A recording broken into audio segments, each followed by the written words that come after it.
நாம் குடிக்கிற ஒவ்வொரு சிப்பில் தேயிலைக்கு பின்னாலும் என்ன அரசியல் இருக்கு, ஏன் வெள்ளக்காரங்க கொண்டு வந்தாங்கிறது தெரிஞ்சுக்கணும். தேயிலையை பயிரிடணும்னு சொன்னா நீங்க முதலில் வளமான காட்டை அழிக்கணும். நல்ல வளர்ந்து இருக்கிற அசாம் மாதிரி காடுகள்ல, நல்ல அடர்த்தியான காடுகள்ல இருக்கிற இயற்கையான வளங்களை தரைமட்டமா அழிச்சு அதை தரையாக்கி அதுக்கு மேலதான் இந்த பணப்பயிர்களை பயிரிடணும்.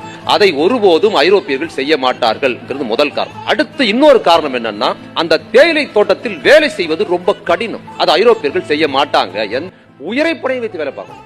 நீங்க காடுகள்ல, அவ்வளவு அடர்த்தியான காடுகள்ல, அசாம் காடுகள்லயும் இன்னைக்கு ஊட்டியில இருக்கிற காடுகள்லயும் இன்னைக்கு வரைக்கும் நீங்க வேலை பார்க்கணும்னா பனியில நிக்கணும். கடுமையா அட்டை பூச்சி கடிக்கும். உங்களை எந்த நேரம் சிறுத்தை வந்து கொள்ளும் தெரியாது. யாரும் மிதிப்பட்டு நீங்க சாகணும். இந்த வேலை மனிதர்கள் பார்ப்பதற்கு லாய்க்கற்ற வேலை. ஐரோப்பியால இருக்க ரொம்ப கூலியா இருக்கிற ஒரு தொழிலாளி கூட இந்த வேலையை பார்க்க மாட்டாங்க. வெள்ளக்கார சோல்ஜர் வந்து இங்க இருக்கிற மன்னர்களோட, இங்க இருக்கிற போரோட சண்டை போட்டு செத்து போறது கூட வெள்ளக்கார வருவாங்க இருந்து. ஆனா தேயிலை தோட்டத்தில் வேலை பார்க்க மாட்டாங்க. அப்படி ஒரு கொடூரமான முறை. இப்பவும் நான் சொல்றேன், ஒவ்வொரு முறை வாயில சிப் பண்றோம்ல, அந்த ஒவ்வொரு சொட்டு தேநீருக்கு பின்னாலையும் அந்த தேயிலை தோட்டத்தில் தேயிலையை பறிக்கிற அந்த பெண்களின் கண்ணீரும் ரத்தமும் கலந்திருக்குதுங்கிறத கண்டிப்பா நீங்க தெரியும்.